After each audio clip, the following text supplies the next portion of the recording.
Good morning, good evening, good afternoon, and remember, Context is Everything Media Network founder and CEO John Michael is reading a book. This is a self-help book called Realizing the Self, Dissolving the Ego by Dr. Hawkins. And this book just, it goes over chapter by chapter, tidbits of wisdom on different topics about the self and transcending it. So today we're going to get about 14 reflections on meditation. What is meditation? And how does Dr. Hawkins interpret it in this journey to dissolving the ego and realizing the self? Meditation. Please subscribe. My name is John Michael at the Context is Everything Media Network. Here are other videos. A specialized approach to transcending the self is meditation. Dr. Hawkins notes that the limitation of eyes-closed meditation is that it takes you out of the world, tending to polarize your spiritual work with your daily life, as you are either doing one or the other. Despite this noteworthy limitation, meditation provides spiritual students at various levels a means of discipline for the mind on their path to transcending it.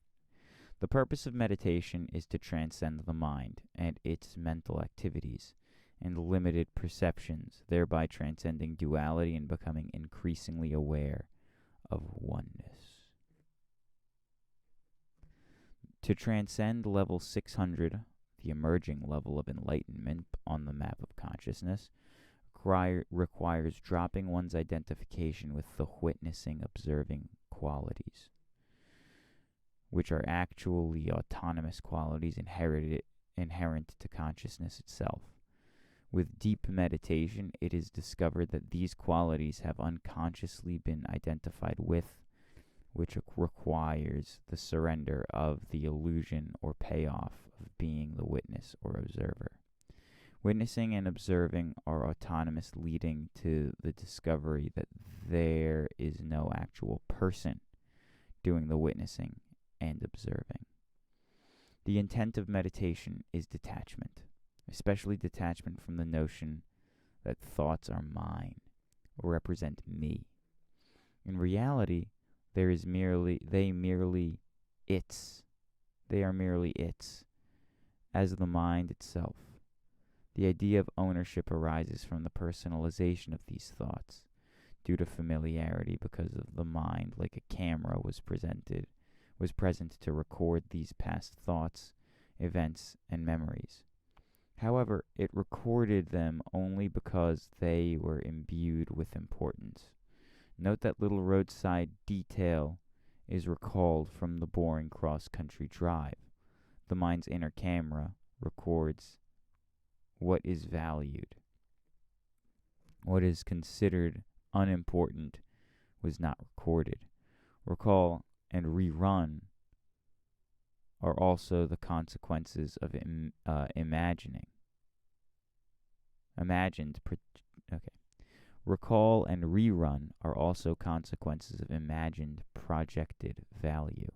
Basically, with examination, it will turn out that the only real value is that something is mine. Thus, just an ordinary shoe is not really noticed, but my shoe is now imbued with value and is therefore remembered. 99% of the mind is already silent and without linear content. Only 1% is active, as proven by consciousness collaboration research, but that 1% is the focus of attention. Note by close observation that each thought arises from a silent, clear field of energy that is the source of thinkingness, ideas, and images. It does not arise, as the mind presumes, as the result of a linear causation. On the contrary, each thought arises independently of all the others. Like flying fish soaring out of the ocean is like the silent primary, a priori condition of the mind and thoughts.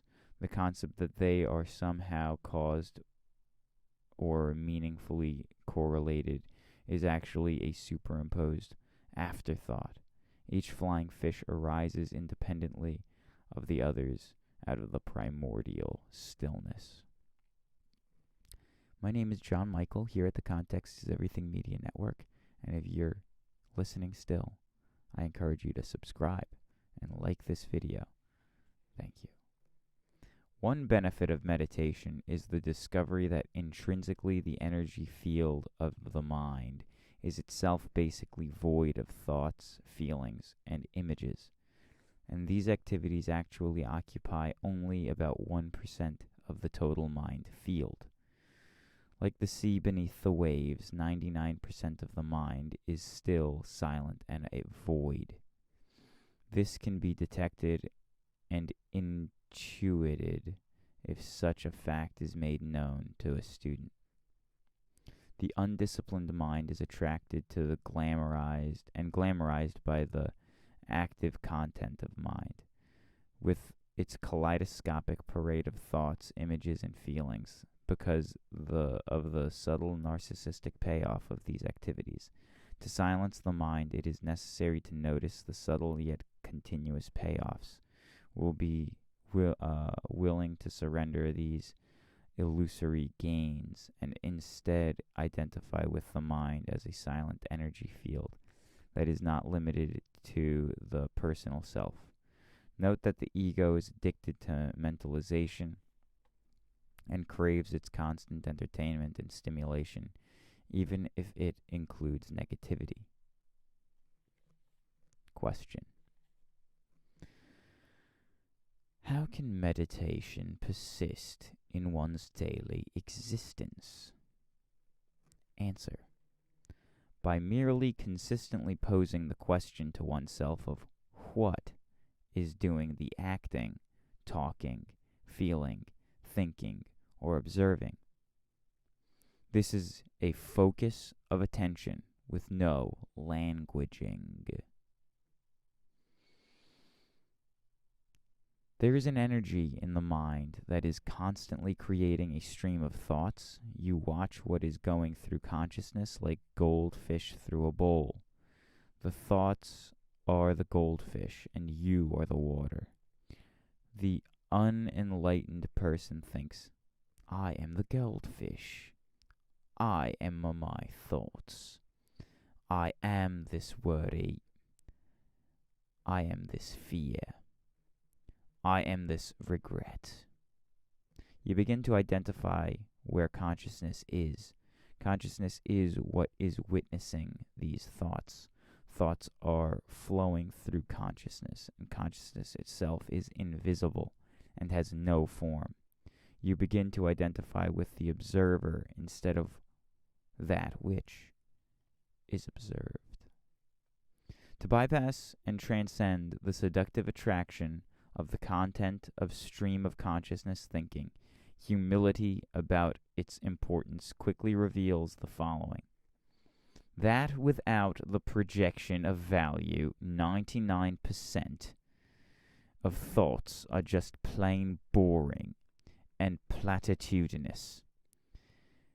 Disenchantment with them diminishes their attraction by withdrawal of interest, and the other illusions is that attention to thoughts is necessary to survival, whereas in reality, survival is up to the self. With sharp focus, it becomes apparent that thoughts can be relinquished earlier and earlier in the process of their emergence and formation. With continued focus and relinquishment of their entertainment value, they will slowly disappear as recognizable forms and subside to just being a transitory urge to think. The gratification of this impulse can be refused. By doing so, it becomes amazingly apparent that one thinks only as a consequence of desiring to do so, and that thoughts and images only have imaginary value. The discovery that one is really the source of thinkingness reveals that one is not really the victim of the mind, but rather the originator of the phenomena, by virtue of intention and desire. Freedom is a consequence of the deep humility that reveals that the only reason one thinks is because one wants to, in order to derive an experiential benefit or payoff. One more section to go here, and I'm going to say before I read it, thank you for joining me here on the Context is Everything Media Network for some self-help book reading. This is good information for me to read as well. I don't understand everything that I'm reading, but I understand some of it, and I think that that's the point. Please subscribe. Please follow. More content on the way, and I have another channel here that has original content. It is simple to observe that although there is a talking mind going on the same time, there is also a silent awareness that is more global and unfocused and operates automatically. Contemplation or meditation that focuses attention on context is Everything Media Network, rather than content, facilitates moving one's identity from the transient and volitional. Let me read that again. Contemplation or meditation that focuses attention on context rather than content facilitates moving one's identity from the transient and volitional, thereby becoming personal, to the unchanging quality of awareness itself. This leads to the discovery that one is the field and not the specifics of the content. This jump in realization can be very sudden, which is a level of the Buddhist state of Satori. Thank you. God bless. Goodbye.